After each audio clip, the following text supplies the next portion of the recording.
Okay, I have started the recording. If you're just now joining, please put your name, the name of your organization, and if you could also add in there if you are in a school district, a university, or if you're home-based or whatever where you're engaging young people in the out-of-school time setting. If you could put that into the chat, that would be great.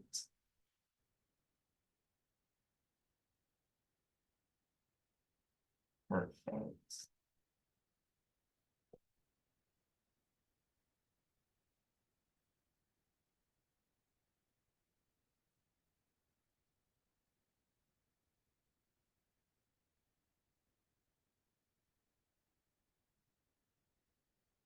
Okay, you guys should be seeing my screen now. Let me start sharing the presentation.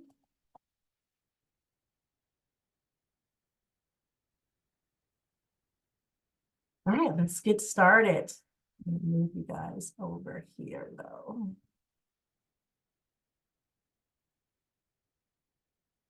All right. So by doing that, I've kind of lost my chat box, so I'll try to find it here and there. All right, so good morning once again, everyone. Thank you so much for being here on this Friday. Just a few things. I am going to be taking sips of my water here and there. Kind of woke up this morning with a very dry throat. Kind of kept my window open. My husband wasn't too happy about that. That's my life right now. So the windows do get cracked every now and then. But I do need to sip on my water, so just bear with me if I'm doing that. But we are here to learn about the power of partnerships. That is so hugely important in what we do in the out-of-school time world and how to create those strong and effective relationships and partnerships with if we work in the school district, as some of you have mentioned in the chat box, if we are working in a daycare center, all of it kind of looks different, but relatively the same. So we're going to talk about some nuggets and some tips on what that looks like. We're going to have some breakout sessions, so I am going to ask you guys to get engaged and interact with your peers here this morning. So be noted of that we will have quite a few breakout sessions. So if you're like, girl, you just added another one this morning, yes, I am going to add you into breakout sessions. We're going to use the whiteboard this morning also, so I can get some notes and some information. And if time permits, which I believe it will, we are going to have a nice break for you guys as well. This is 2 hours, but if I can give you back the gift of time this Friday, I will attempt to do so. As I said, this is being recorded, so it will be on our YouTube channel for you guys to go back and take a look at, share with your staff, your colleagues, or just for future reference. So as we're looking at this workshop, I have it separated into like 4 different sessions. So for session 1, we're going to be looking at building effective partnerships. So a little bit of talk, a little bit of dialogue around what that looks like. And you're going to go into your breakout session like pretty much immediately after I'm finished giving you guys some information. So I'm really excited to have you all here and just to share this with you. A little bit about myself before we move forward. My name is Sonia Hall, and I work with the Michigan After School Partnership. And in my role there, I work as the, believe it or not, the professional development manager. So oftentimes, when you come to anything regarding math, it's me on the back end running things and making sure that they're all good and ready to go. I am on the other side of the camera this morning facilitating this training on the power of partnerships. I do have experience in the out-of-school time field, 8 years of experience working with Wayne State University, where I was sent out to a high school in Clinton Township, worked there for about 4.5 years until I was promoted in admin at Wayne State with the after-school program there. Education, 25 plus years in various capacities, from reading teacher to grant manager for the school district I was working at to, oh my goodness, so many hats that we had to wear of just, you can imagine, working in a school district. So I am grateful for my opportunity to be here with Mass, but to be working with them now for a little over 2 years. So that went by super fast for me, 2 years, but working on this has been super amazing, bringing trainings to the field, events to the field, my passion. So very grateful and very excited to be here this morning and just to talk to you guys about what I've learned in my experience and to hear from you all. So we will actually engage with each other during this training. So partnerships, as you know, they play such a crucial role in what we do when we're achieving our goals and looking to maximize our impact in the districts and the schools and with the youth that we work with. Whether you're working in a business, a nonprofit organization, or personal relationships, partnering with others can lead to shared resources, diverse perspectives, and collaborative problem solving. So in this session, we will delve deeply into the key aspects of building those effective partnerships. So let's just start by looking at some of our objectives that we're going to learn for today's session, and things that I'm hoping that you will get and garner from this session by the end of the session. So the very first thing that we're going to look into is understanding the importance of partnerships, enhancing after-school programs, and then identifying the potential partners and assess their capability or compatibility, should I say, with your program. That number 2 is going to be very important. I want to dig deep into that one in a little bit. And then 3, we're going to explore strategies for initiating and cultivating successful partnerships. And then the last thing I hope that you guys will take from this training, this session, would be to recognize the common challenges in partnerships and learn some strategic things and strategies to overcome those challenges. And those partnerships do come with some challenges, as we may unearth today during our time together. But I want to talk about the number 2, as I said. So identifying potential partners and assessing their compatibility with your program is super important. Knowing the vision and the mission of your program is going to be the number 1 goal in building a partnership. Oftentimes, we want to just build partnerships because it may be in our grant objective, but it has to make sense for you, for your site, for your program, for the children that you engage with, and the community in which you are actually operating in. So it is important that you first know, what is your vision? What is the mission of your program, of your organization? And in that, you will be able to go out and research and find partners that are compatible with the vision and mission of your program. So once again, partnerships are crucial for after school and out of school. And I'm going to say out of school because you could be operating just before school or after school or both after and summer. So all of that is our after school, out of school time world. So partnerships, once again, they're important, they are essential, and they provide a range of benefits to all of our stakeholders, to not just our students. We have to think about those that are in that school building. We have to think about our parents as well. They can bring in additional resources, those partnerships can, expertise when it comes down to staffing and support, helping us to create more enriching experiences for our students. So by collaborating with partners, we can expand our reach, increase program sustainability, which is a huge piece. If you are grant funded, just think about when those grant dollars end, how do you sustain your program? And it's often through partnerships. And it also provides diverse opportunities for our participants, which we always want those resources that are not just the same all the time. We want them to be diverse. So when seeking partnerships, it's very important to identify those potential partners who align with, once again, with your goals, with your values, and just here are a few strategies that I think you guys would be beneficial to consider. So research and networking.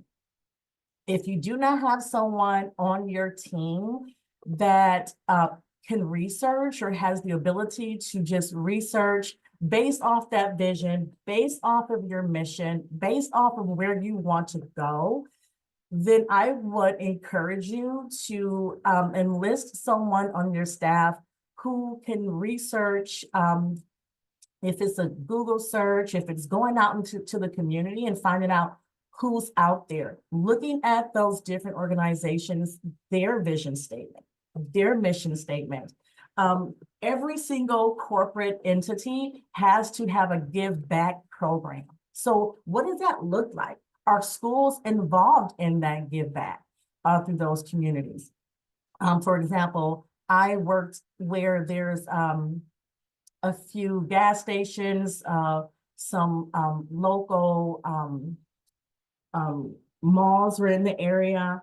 And some of you guys may have factories or definite corporations around you, like GM or Ford, that's doing some great things, or Chrysler. Have someone research what their give back program to the community is all about. And if they have in there listed that they have an outreach to students and they want to give back to students, tap into that. So think about that, research and networking. Another one that I want you guys to think about, I'm sorry, I'm gonna go back. Another one I want you guys to think about is to assess the compatibility once again, evaluate the potential partners based on their values, their track record, their expertise. What can they offer? For example, if you are a STEM program, could that organization offer you some assistance in that area? And their willingness to collaborate. You will not know that unless you get outside of your building. Sometimes you have to put your feet to the ground and go on and knock on some doors. Or if before you want to do that, make a phone call, send an email. But that comes to the research and to the networking part. So look for shared goals and a mutual understanding of what each partner brings to the table. And then there's one more I want you guys to think about and to consider is to engage in dialogue that initiates conversations with potential partners to discuss common objectives. And all of these may sound as though they are the same thing and they may sound trending, but they're all different in their own regard. So explore potential collaboration opportunities. Sometimes you can get a one-off. Sometimes you can just get just one opportunity to collaborate. And it just flourishes into something amazing for your young people. It gives them a different perspective, a different insight. So the dialogue helps to establish rapport and it lays the groundwork for a successful partnership. So if you guys are not familiar, if you don't know how to create a great dialogue or talking points, I would suggest enlisting another person on your team, your staff, who may be great at communication and networking, and have that person, type out some scripts for a phone script, an email script, or a 3-second, what we call the 30-second elevator speech, right? When I get before someone, what is it that I'm going to tell them about my organization, about what I am doing in my program to bring them in, to reel them in, for them to say, I want to partner and collaborate with you. So I would enlist that person.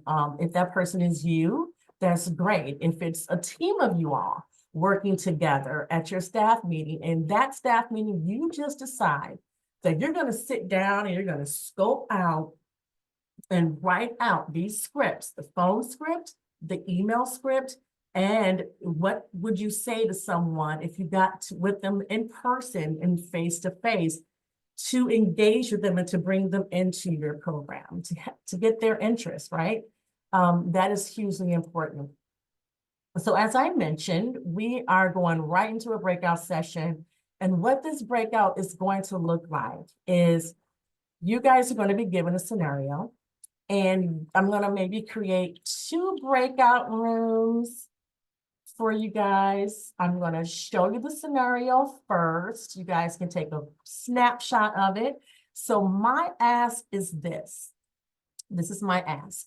When you get into that breakout room, I would ask that you choose someone who is going to read off the scenario, someone who is going to take notes, and then someone who is going to speak to what you guys all come up with and decide upon. Because when we come back to the larger group, I'm going to ask you guys to give your suggestions and to give your feedback and to give what you came up with. So we are going to maybe have, let's see, I think maybe 3 breakout rooms should be great. And I am not going to open them right now, but I'm going to give you the scenario first. Now, remember, this one is going to be about effective partnerships, okay? So the scenario is this.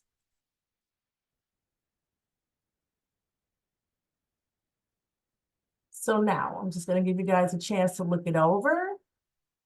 Each one of you can take a snapshot of it or a screenshot of it, because you won't know who your actual reader is going to be until you get into that breakout room. So it'd be nice if you guys all had it.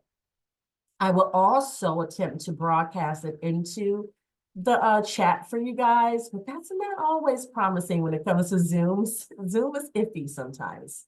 So just make sure that you have it.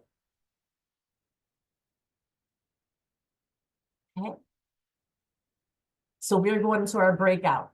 So we're going to put these strategies into practice in this breakout group. You guys are going to have about 10 minutes to look over the scenario and to identify some potential partners. Actually, your partner is actually going to be listed for this one. I do believe it's a library. And you're going to discuss the strategies that you use to initiate this partnership, to build into this partnership, to solve that challenge in the scenario. So once again, this will be 10 minutes to brainstorm, come up with your ideas, and then we're going to reconvene afterward to share our insights. So I'm going to open up those breakout rooms. Before we go out to break up our breakout rooms, are there any questions, clarifying questions at all before we move out? Okay, all right. So I am going to attempt to open up these breakout rooms, guys.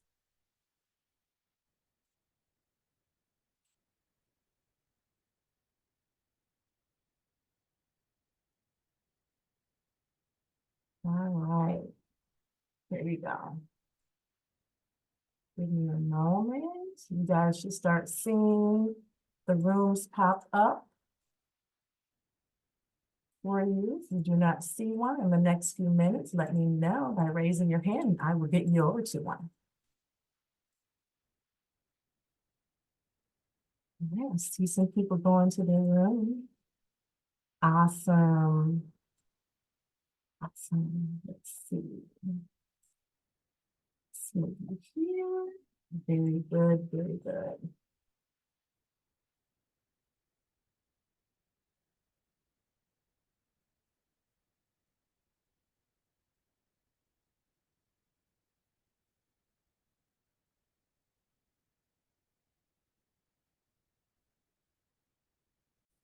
All right, welcome back. So let's hear from each group. There were 3 breakout sessions. So let's hear from each group and discuss the potential. How did you guys effectively, in your scenario, come up with how to get past that challenge and build that effective partnership with the library? Anyone want to go first? I can go first. Perfect. Am I unmuted? You are, I hear you. Yes. Okay, perfect. In our group, we just discussed, it was vague, so we were discussing the possibility of a initial meeting that would just involve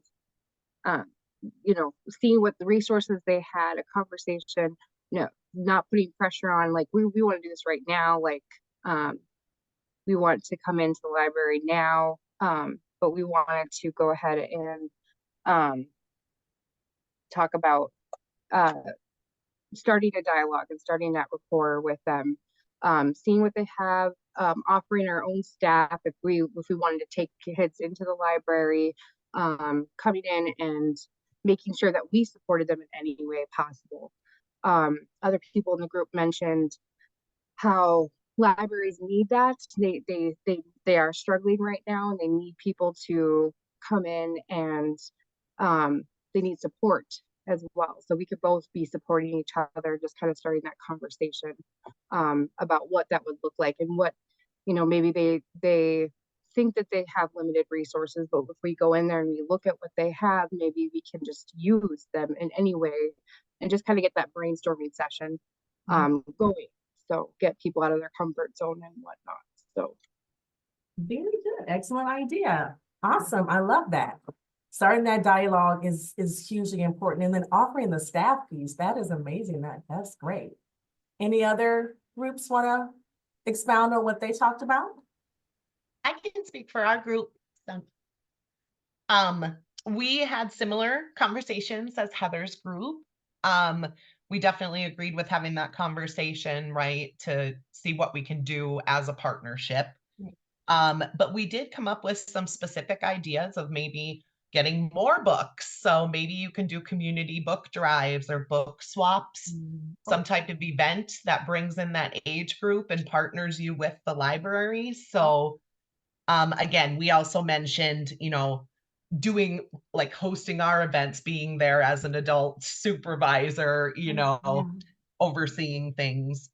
We also thought maybe a library spokesperson could just come to our program and talk about resources that are available. So, and then there was even a mention of having a third partner, maybe somebody that would be willing to donate some nice books to the library in that for that age group, and also potentially setting up like our own lending library to get those kinds of materials out to the public that we kind of help oversee. So taking that burden off the library, yes, and kind of just, offering our own things that we know are developmentally appropriate for that age. And yeah, so. Very good. Excellent ideas, guys. I love it. Does the last group want to go or?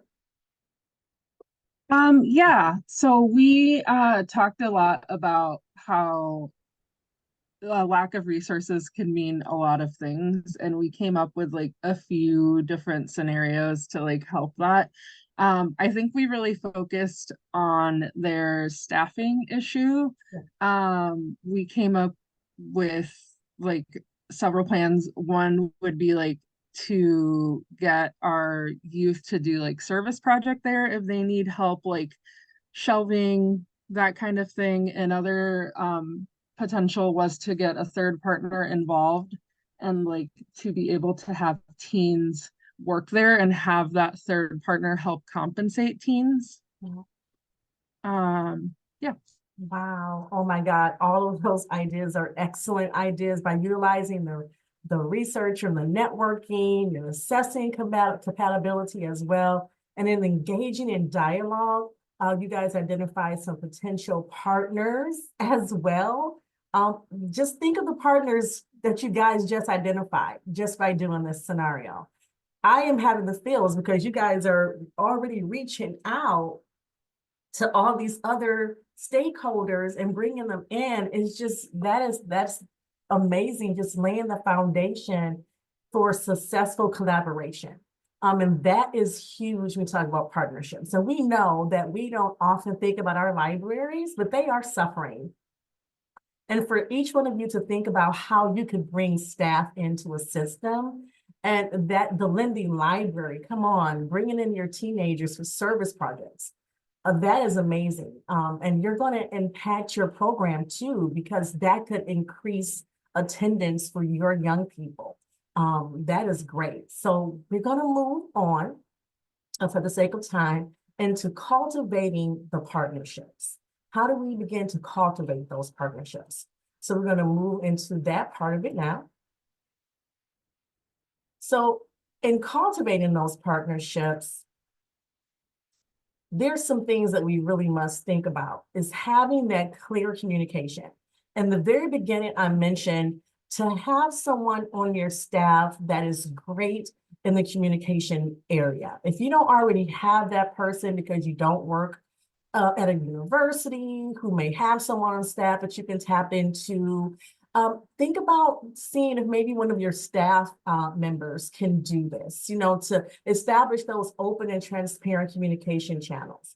You know, when you begin to share what you're doing in your program, how you're increasing grades, how you're improving attendance for students, how you're keeping them safe after 3 o'clock when the bell rings, you begin to foster that trust in the community on what you're doing as a program. Because sometimes we think that we're just in that building, we're just in that church, we're just in that, but we have to go outside of it. You know, we got to get our lace up our shoes sometimes and go and knock on doors. So regularly sharing your updates and even your challenges. Sometimes other organizations want to hear, oh, you need help with this? Well, we can send you some of our staff members. A school district I worked in, Harperwood School District, we worked with Ford. Ford was in our area, and they would send their engineers over to work with our young people, and they charged us nothing. And these were experts in their field, and they were giving our kids nuggets and opportunities just beyond. But that took us being honest that we were having challenges lifting off our robotics program or lifting up our STEM program. Could you help us, help our students understand? And that brings success. And then the mutual benefits. In the library scenario, wow, what a mutual benefit. We can go and see if there's an organization that's willing to donate books to give to your library. We can offer you staff. We are collaborating. We are cultivating a partnership with you. We are tearing up the fallow ground, and we're making it where we can begin to plant something and build something beautiful here in the form of mutual benefits and collaboration. So seek the win-wins, the I scratch your back, you scratch the win-wins solutions to this as well, building those partnerships. And then the collaboration and decision-making part. So you guys are hitting the nails on the head already, encouraging active collaboration and decision-making processes. Involve all of your partners. That includes your young people. Get them involved in the conversation. Youth voice and choice will always be important because those are our biggest clients, our youth.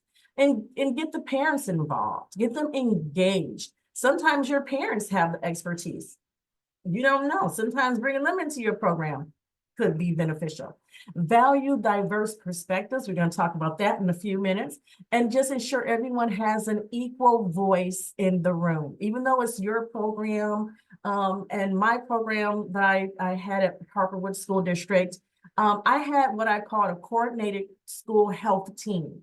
So I had my principal, I had my gym teachers, I had someone from the community to come in from CARE Southeastern Michigan.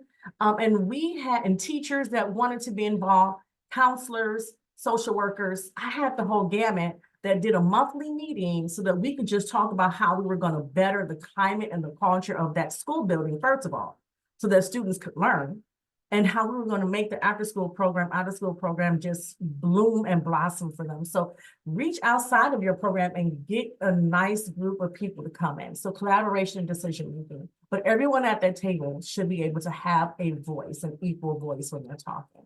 So cultivating those relationships are equally important as well. And building a successful partnership is not a one-time endeavor, guys. I'm quite sure you all know this already. It does require some ongoing efforts. Once again, going back to that researching and the networking, going back to finding out, do they really, work well with your vision, work well with your mission statement? Don't just allow anyone in, but if they want to help, of course, receive the help. Don't turn down someone. But I would say seek out those that are going to align with your vision, because they're going to stick and stay. Sustainability is the key here. We unfortunately do not know when our funding may end. If you have that built-in person who they want to give you philanthropic dollars, and they want to give you staffing, and they want to bring in folks. That comes from building those and cultivating those relationships. And we talked about some of those strategies: clear communication, mutual benefits, collaboration, and decision-making, all huge and important. So now we're going to talk about navigating the partnership challenges. We know that we have some challenges.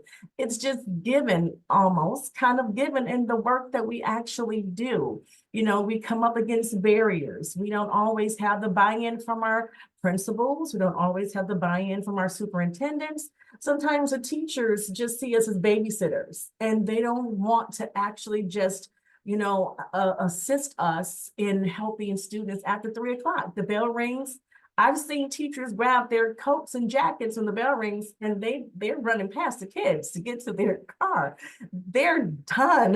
The bell rings. So getting that buy-in from teachers is hugely important. But then I can also say on the other spectrum, I've seen teachers stay because they have understood the importance of that program in their building.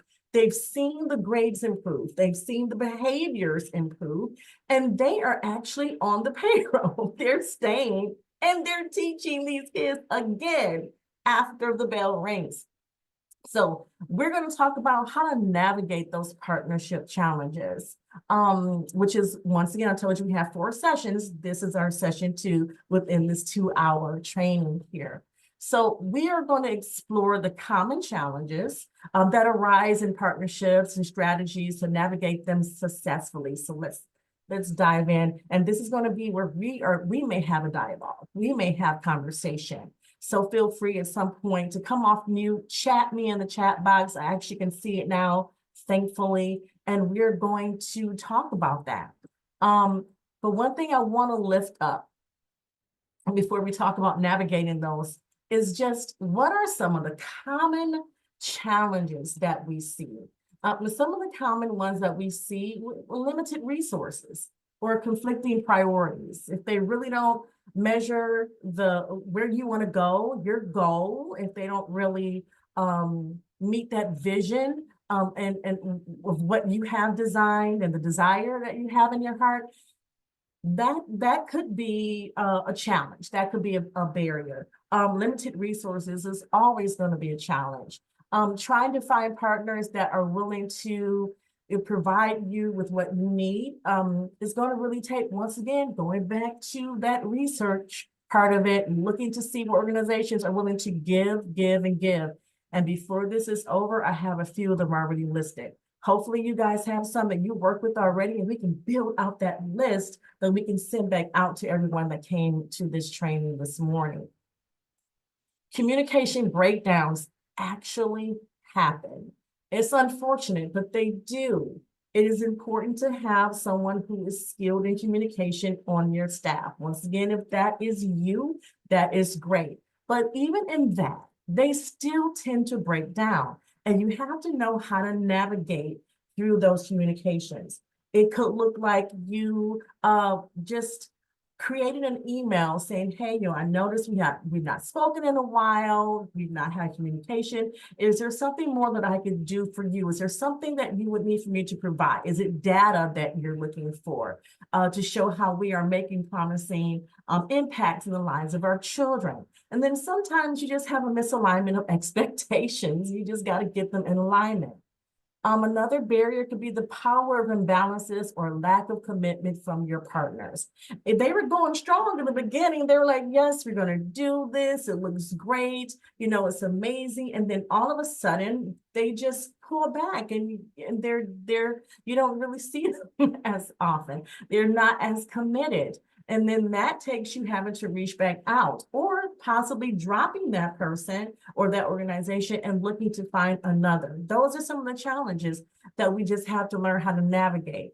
And in this one, as I mentioned, we have another scenario. And as I mentioned, we're going to go in and out, because I want to bring these scenarios to you for you guys to think about how to navigate and how to cultivate and how to build these effective partnerships. You guys have been coming up with some amazing points already.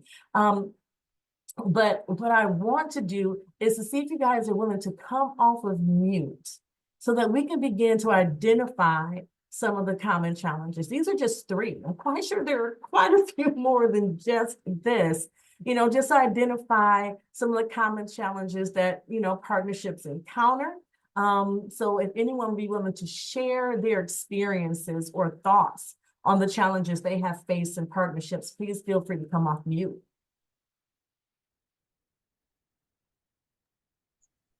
So I think for us, I'm in Boys and Girls Club in Muskegon, and we're a little bit out east of town, so we're a little bit ways from the major part of the city. Is just this would be probably going with the first one. The resources is just there's just not enough businesses out there, and the businesses that are out there, they're kind of all in the same like aspect of business. So trying to find like different things to maybe gift cards for the kids or something like that. We give your name out, they give our name out type of thing. But just trying to find so many businesses that reflect on like what we're looking for with our mission statement as well, is something that I've had a tough time doing with. Yeah, I hear you. I actually took a trip up to Marquette last year, and it was pretty much the same message that they just have limited resources.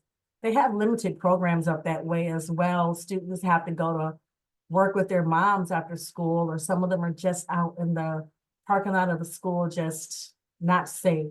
They just don't have it, and limited resources, and then if they're doing the same thing, that is truly a barrier and a challenge.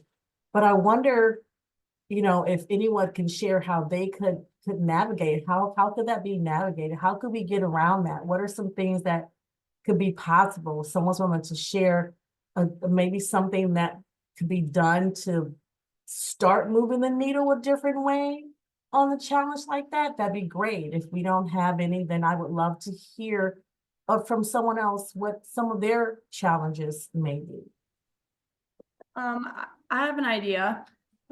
So since you're limited to like not many resources, maybe reach out to those bigger organizations like you were talking about Ford and things, and like the Lego company. I had reached out to them, and I'm in communication with them for STEM kits. When you go to the bigger businesses that have a lot more money to, give away or resources to hand out, it might be better to reach out to them versus the small towns of Muskegon. Very good. Very excellent point. Excellent idea. Yeah, reaching out to the larger ones, like I said, they have embedded in what they do. They have a give back program. Every single organization, especially the larger ones like Ford, Chrysler, they have a give back program. They must do a percentage of give back to the community every year, and they're waiting for people to come and talk to them. They're waiting, they're looking. They're not going to come to you, believe you me. They're not going to say, hey, look, we have this for you, community. They're not going to say that. They're going to wait for you first. So it just kind of piles up and it stacks up. Even if it's that, they're human capital. I hate to use that term. That's a business term that I learned years ago. Human capital, they're people to come in and to teach and to instruct and to assist. Like the local Home Depot or Menards also, they usually have take-home kits. And I'm actually from the Muskegon area, grew up there.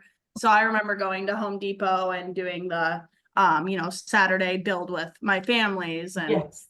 so there's another idea that they're pretty easy to get a hold of. They're corporate, so. Awesome. I was just going to say that for years, my husband worked in Muskegon, and he worked with a company called, the abbreviation is ADAC, ADAC, and they're an automotive company. And I know they've been hugely invested in the Muskegon area kids baskets, doing the food.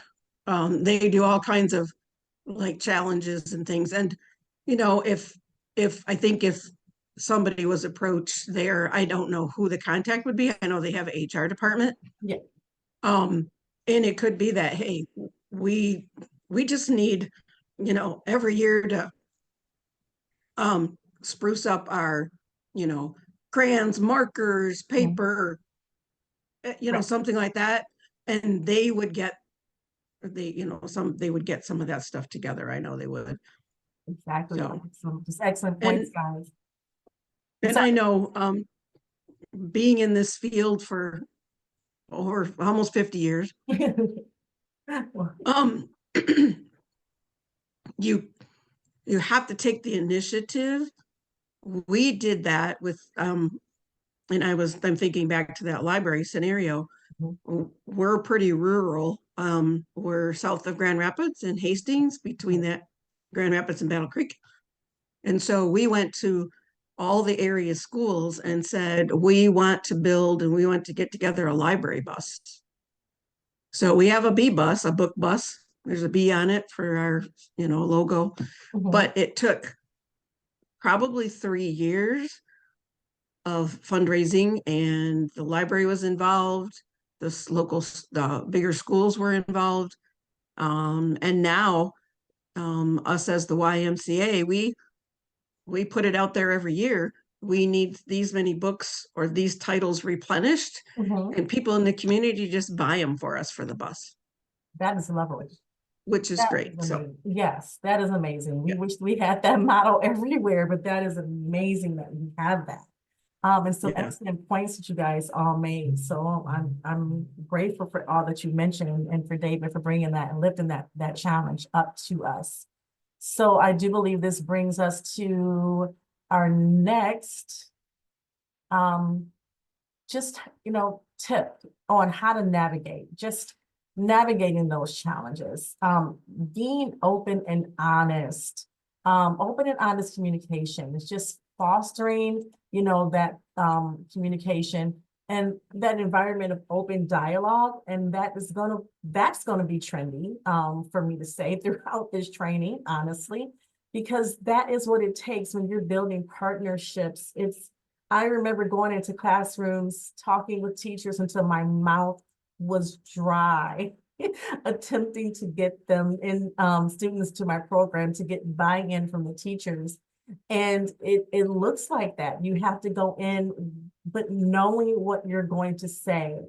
Sometimes we can go off the cuff with our communication, but in that communication, it also looks like offering them the data, offering them where you are, offering them where you would like to go.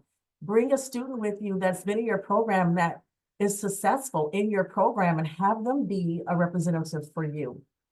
I had regular communication. What I did with my program is I had the little booklets like this, they're little journals, and I would have this go to the teacher and say, hey, are there any assignments missing? And the teacher would write back, yeah, there are assignments missing. Could you help them with this? Or anything I need to know about your class. So it was often conversation going between me and that day school teacher on a regular, building that relationship, getting that buy-in, because now that teacher is like, oh, I see you really do care about these students and their well-being, that you're not just here as another program in my building, just offering babysitting services, because that's what they often think.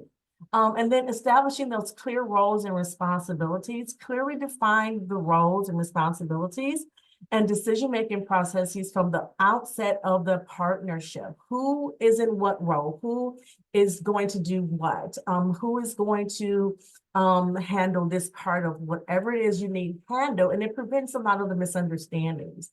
And then you need to not only collaborate, but compromise. So emphasize the importance of collaboration and finding, once again, the mutually beneficial solutions. And encourage partners to work together to find the compromises that address conflicting priorities and objectives. So these are just some of the tips of navigating partnership challenges. Open and honest communication, establishing clear roles and responsibilities, and collaboration and compromise. And so we know that when we're faced with challenges and partnerships, we have to know how to use these and use them effectively. And so we're going to take a little bit of another stab at the scenarios around navigating partnerships. You guys did an amazing job on the effective partnerships with the library scenario earlier. And this one is going to allow you to put those different ones that I just mentioned into play. My ask again is that you find someone who is going to be the recorder, the writer, and the speaker. So I'm going to bring the scenario up for you guys to take a picture of it, because I am not able to broadcast this into the breakout room. So if you can all take a screenshot, or you can take a picture of it with your phone, because right now we don't know who the designated speaker is going to be. You guys are going to have to choose that person when you get into the breakout room. But this is the scenario here. Give you guys a minute to take a picture of it. And we're going to use some of those strategies that we talked about. Once again, you're going to be given 10 minutes to look at the scenario, choose who's going to be your speaker, who's going to be the writer, who's going to be the person who's going to come back to the larger group and give us the update. And while you guys still have it on the screen, I'm going to go ahead and open up the breakout rooms again.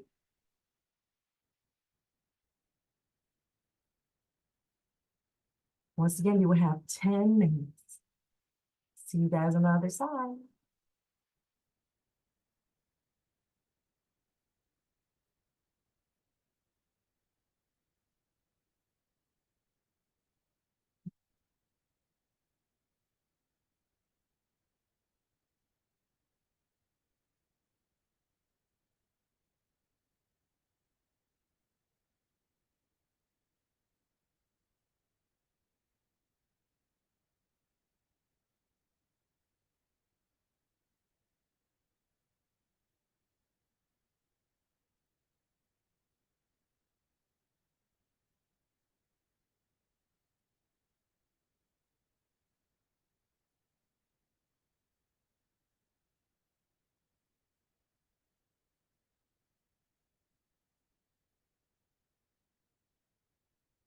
Melissa, do you not see your room?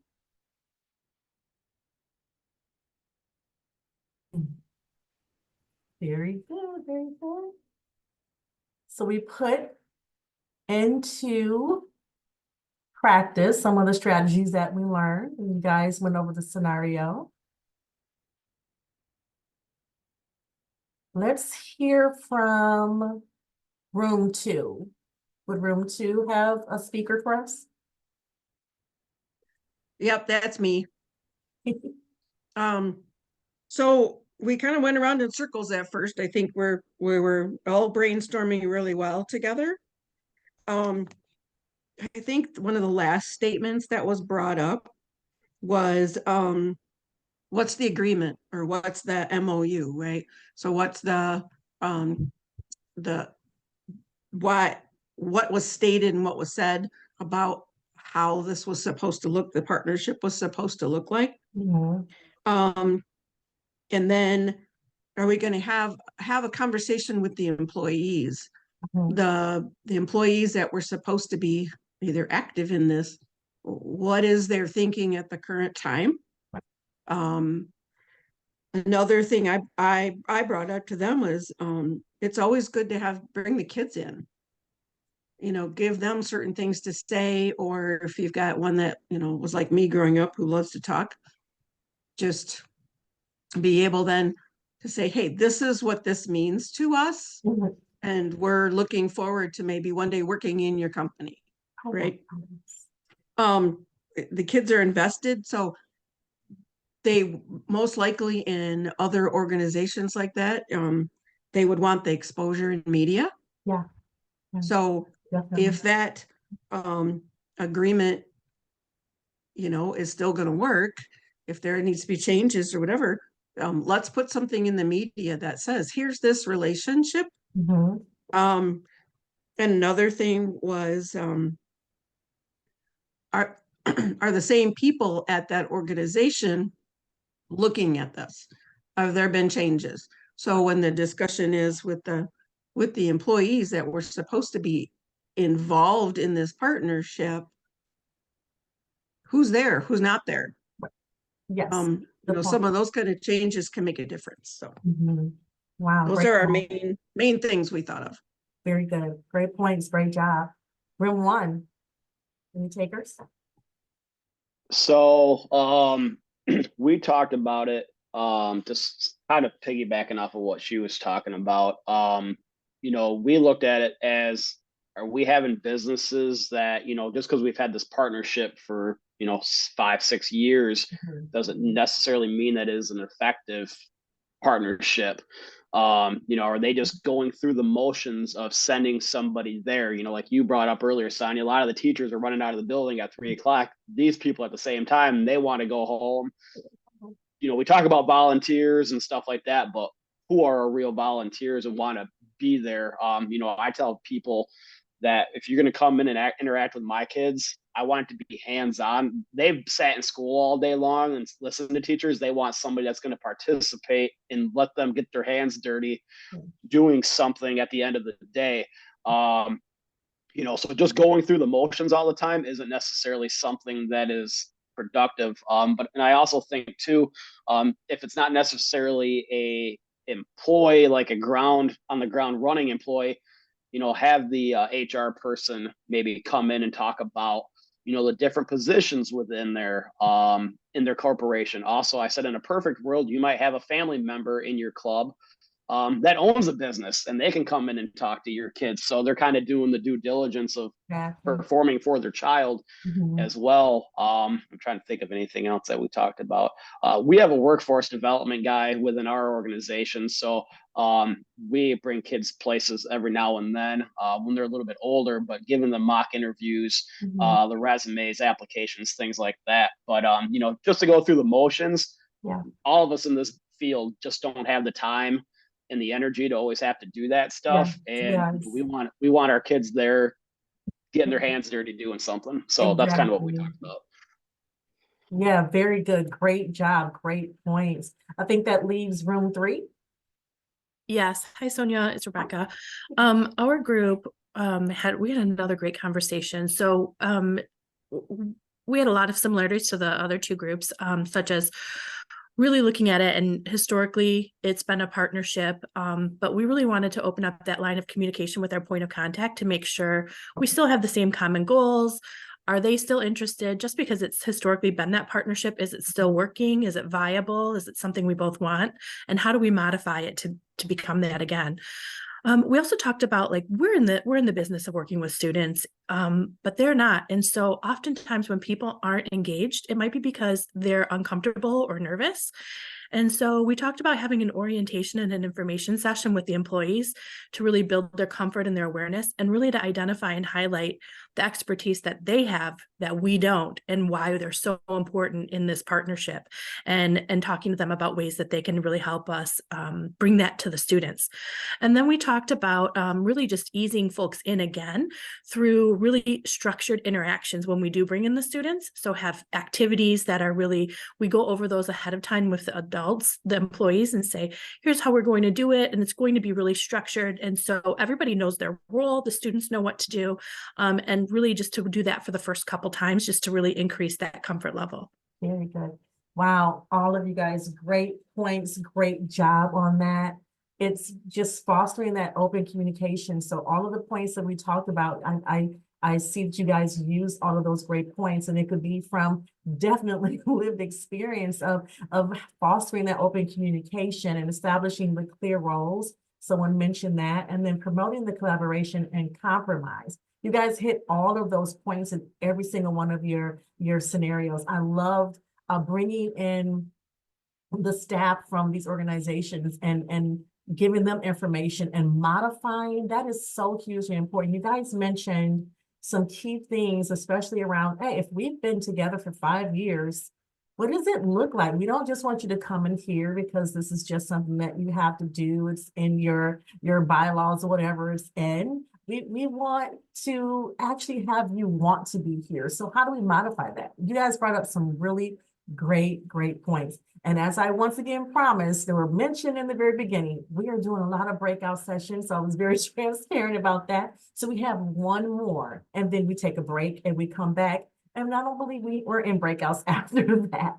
But you guys have been so on point with me. Thank you for hanging in there. We're almost done. Just a little bit more hanging in there with me, guys. We're going to go into the next one, which is called flexibility and adaptability. So in this one right here, in building that power of the partnerships, we need to learn how to embrace a growth mindset. So approach the challenges that we're going to have and the changes with the growth mindset. We talked about the challenges. We talked about just recently the changes, seeing them as opportunities for learning, improvement, and innovation, and encourage partners to be open to a new idea. That comes in with modifying, as Rebecca just said, and adapt their approaches when necessary. And then the regular evaluation and feedback. Sometimes we don't evaluate our partners. I know that's huge in the Detroit Public Schools District. They do regularly an annual evaluation of their partners to see if it's a good fit. They really do. They evaluate them.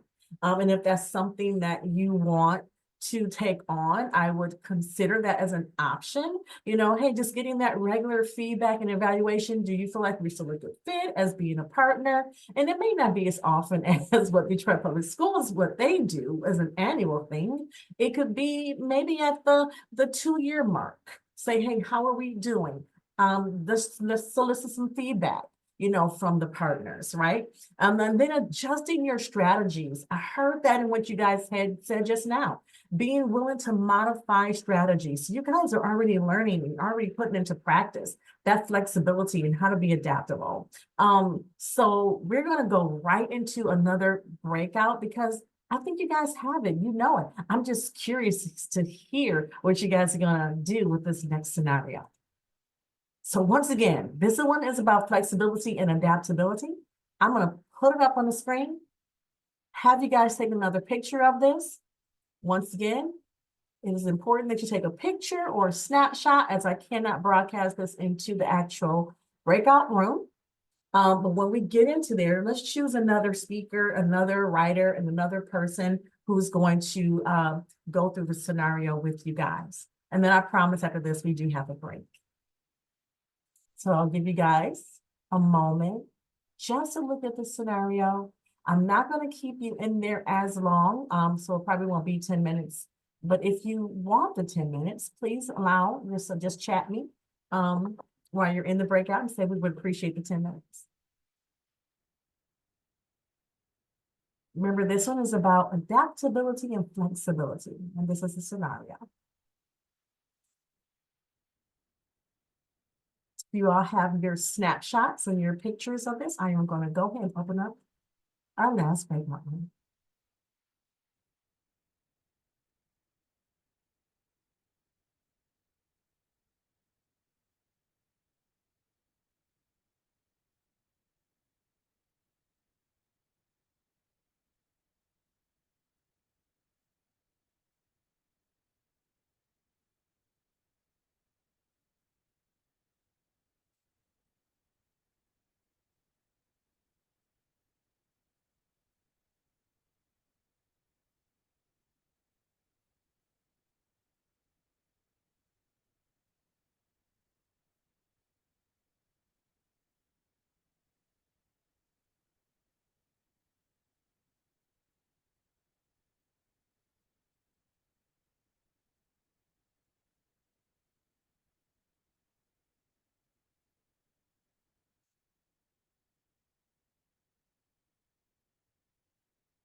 Welcome back from that. This is our last breakout session. You guys have been rocking and rolling with me. I appreciate it.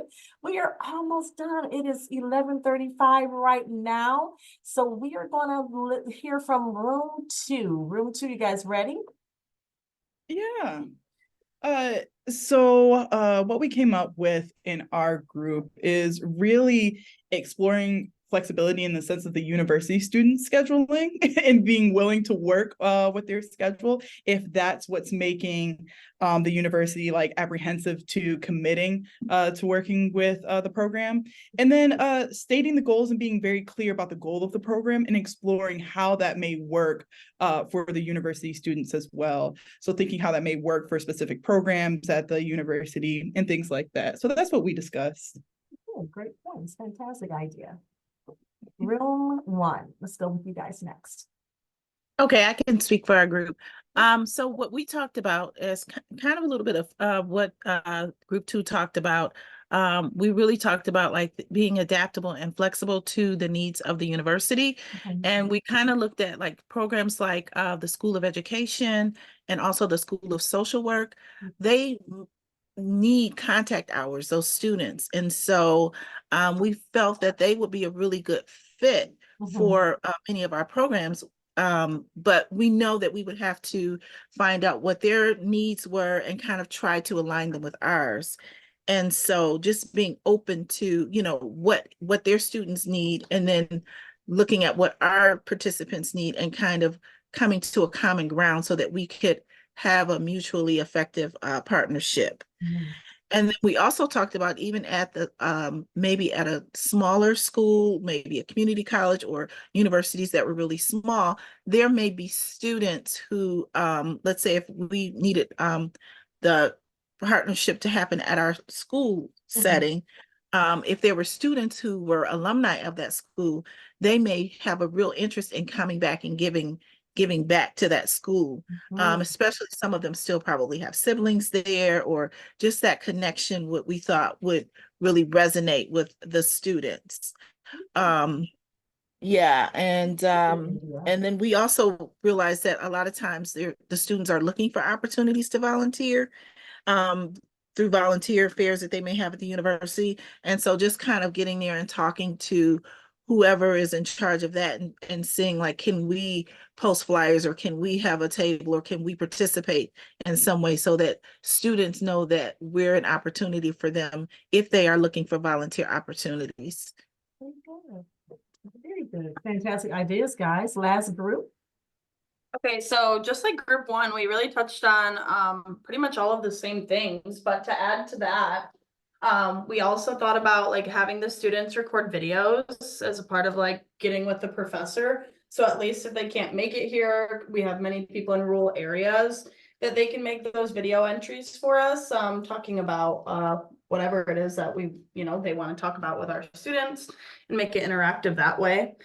Getting into like the human development, social work courses, getting hand in hand with the professors. I know that's what my university did. And, our professor would share it at the beginning of class when you walked in, here's an opportunity for an internship or just a little job outside of your college classes. Luckily before and after school, it's 7 a.m. to 9 and 3 to 6. Most classes are between those times. So just being able to be flexible and, making it known your times and how you can assist them. Right. All of these ideas are fantastic. I mean, most of us, or out of school time programs have some type of community college or university not far from them, and tapping into that is one of the best partnerships ever. Right across from Clintondale High School where I was Baker's College. And so we would tap into them often. I mean, they could come over and help our kids, because with 21st century written right in there, you got to increase the ELA and science and math grade by half a letter grade. So we were like, we need people that could assist us in that tutoring time and after school. And so building into that partnership is amazing. And then, as you guys mentioned, being adaptable and flexible with that university is hugely important.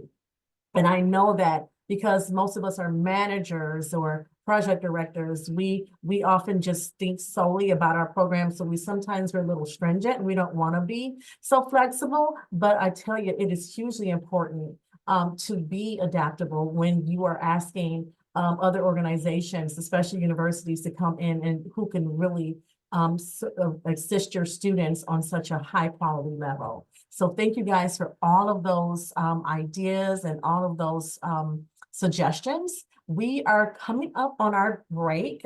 It will be for 5 minutes, and when we come back, what I'm going to offer you guys are tons of resources that I think is going to be hugely beneficial to you and for your program. These resources you can find on some of your most common websites like After School Alliance, but then I have a few others that you may not be aware of. So we're going to skip a few of the slides, but these slides will be available to you, as well as a YouTube link, a link to our YouTube channel, which will have this entire recording on it for your reference. You guys have hung in there with me with these breakout sessions and given some amazing ideas that I think when someone views this on our channel, they're like, I can pick up from that. You guys have given them a wealth of knowledge and tips. So we're going to go into our break, and I will see you guys back at 11:47.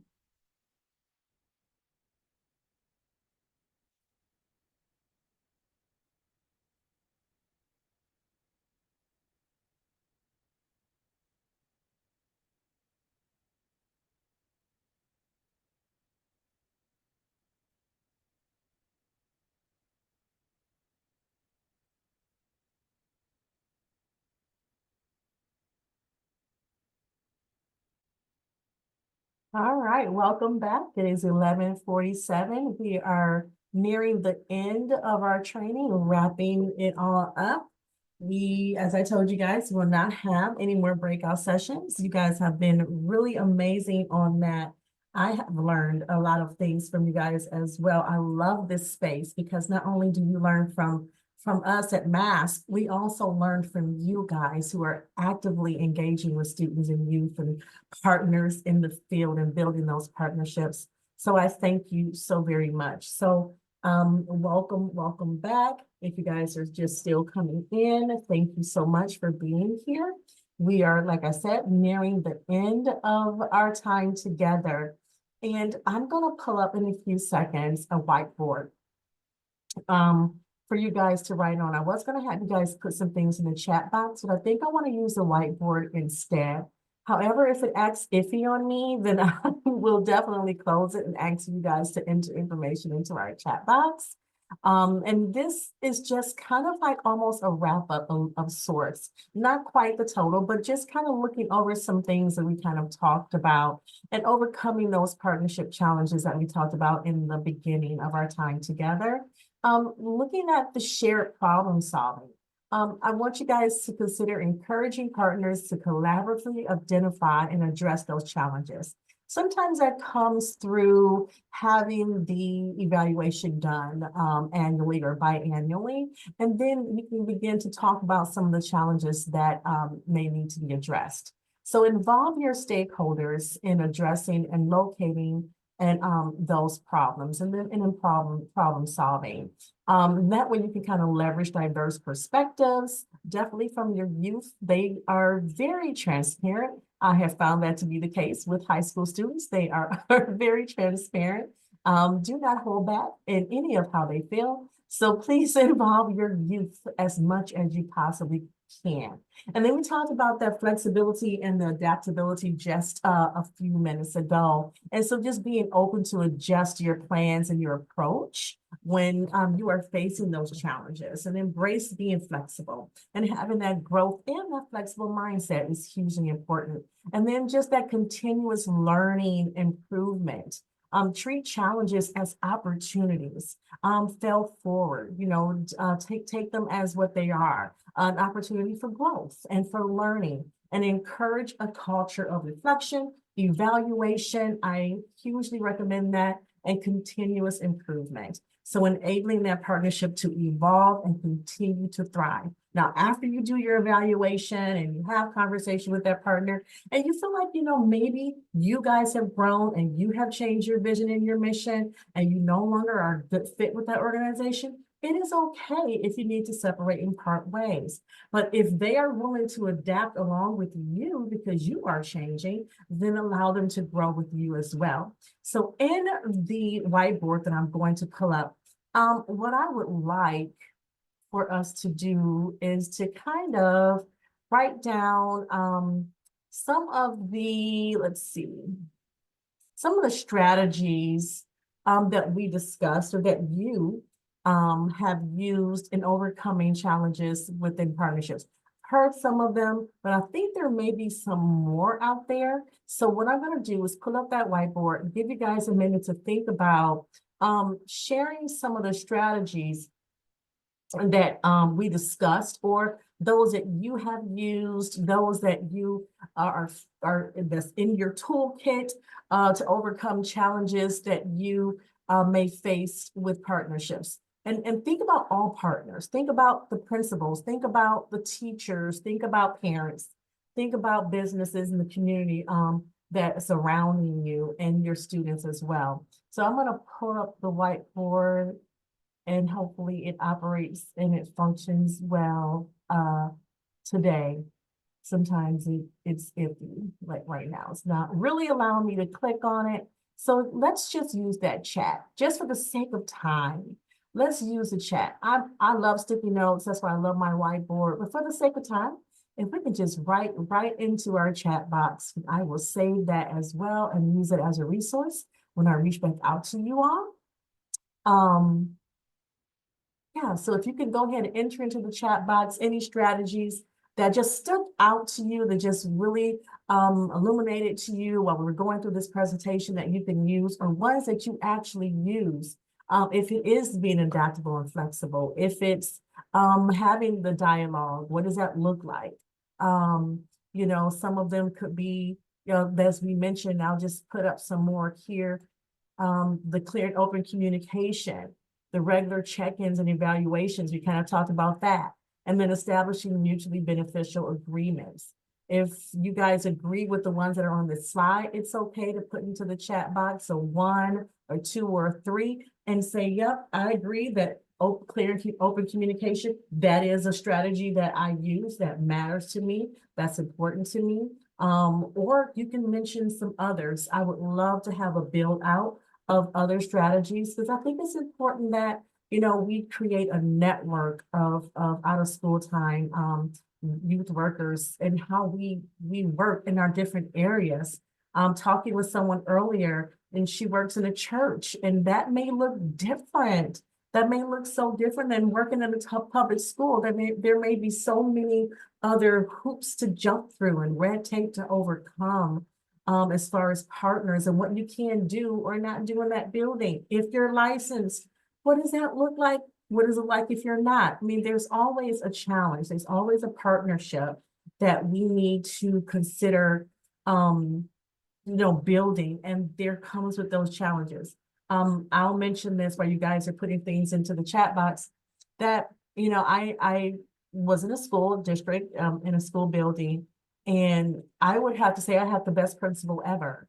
I mean, she had an open door policy, and I built that by going through her secretary. I did not go to her directly at first. I went to her secretary and became very chummy and cordial with her secretary. So I was getting penciled in whenever I needed to get penciled in, or if the door was open, she said, just go knock on her door, because I built that relationship with her principal, who has her schedule, who knows where she's going to be at all times, right? So you have to know who to build. Buildings and grounds. I built a great relationship with buildings and grounds. And, you know, they like, here's a key to this. We don't normally give it out to everybody, you know, so, you know, you have to know who to build those relationships to. And it does come with a lot of communication, guys, having those open conversations. So I see you guys are putting things in the chat box. I'm just going to open that up really quick. Oh, yes, I love this. Be the first to admit that changes are hard. Yes, definitely. Absolutely. Very good. Yes, we talked about number 1 a lot, that clear communication, 1 for sure. Yes. Recognizing the values and gifts that all partners bring to the table. Yes. Oh my God. Sometimes I think in grand ideas and then don't get started, procrastinate, because it is time consuming and big. I've started to break those down into super easy wins that I can get done and feel some progress about. Very good. Yes, Rebecca. Just reach out to a potential partner and focus on making that successful. Send an email to a current partner to check in or correct them. These are all, oh my God, super hot. to a current partner to check in or correct them with a site program they haven't worked with before. Oh, wow, I need to do more of these quick connections. Those are so on point, guys. Find out what is important or what expectations teachers and parents have or outside partnerships. Creating conversations to make, I'll say something's in my way, the little reaction bubble is in my way. Make sure all parties are aware that we are proactive. Yes, that is so important. I cannot stress that enough. And really want to hear the feedback and implement those ideas. Guys, you guys are coming up with some awesome, amazing information. I am so glad that we now have a YouTube channel where we can share all of this to the outside, to the youth workers and the out of school time field. Thank you guys so much. I'm gonna click through some of the resources that I think could also help you guys. Once again, you're going to get these slides. You're going to get the resources. So although I know we're 3 minutes to our end time and I'm going to expeditiously get through these slides, you will have these at your fingertips. But before I move through, I just want to say thank you guys. You guys hung in there with me. You gave me so much to think about and I appreciate everything. Some of the resource slides, reports and research studies. I am huge about research studies. We have the out of school time partnerships through the Wallace Foundation, which is huge. Connect with them if you can. Think about case studies around success stories about SEL. Think about Castle if you don't have a connection with them. These are all great resources to help you guys build partnerships. There are toolkits I want you guys to really invest, if you can, invest in this toolkit that is through the American Institute for Research. This toolkit will give you everything about partnerships. There's a partnership playbook. In this playbook, you get tons of information. Once again, you're going to have this at your fingertips, okay? They, in this playbook, will give you partnership planning worksheets, in-kind donations and contributions. Sometimes you just need to, if you can't pay them, give them an in-kind donation form. People come in, they can write it off on their taxes. Such a great tool, and to bring people in. And then this resource in Detroit and where I live, I use the DIA. I get leading educators to come in to my school. I am able to take my kids there for free to the DIA and they can sit and learn. College for Creative Studies, that means staffing in the summer. They come through and bring staff in. And the Henry Ford can also offer you guys free tickets if you sit in on a few of their sessions. So look in your community and see who's willing to partnership with you and offer you those free resources, museums and things like that. So I want to say thank you guys so much. I do appreciate you for everything that you've done. I am going to, for the very last minute, offer you guys our survey to take, which is huge. I need you guys to take that survey for us. So if you could use your phone and take a snapshot of this QR code, this is to our survey and the link as well. I'm going to go back. Sorry for that. My mouse hit that. So go ahead and take a screenshot of this QR code. Take our survey for us. Let us know how we did, or if you would like to see more of this or none of this, let us know. We love your honest feedback. It helps us to develop more trainings in the future. You guys have been amazing for these 2 hours, just your feedback and your input. So when I do send these slides out, the resources out, I'm also going to send you guys some information out about our credential that we also have, as well as our upcoming MAC annual conference that's going to be at the Novi Suburban Showplace in February, the end of February to March the 1st. We look forward to having you guys to be a part of that. So that will be forthcoming. Thank you guys for everything. You have been super amazing. I hope you enjoy the rest of your Friday and have an excellent weekend free of snow, if possible. Thank you. Bye, thank you. Thank you. Thank you.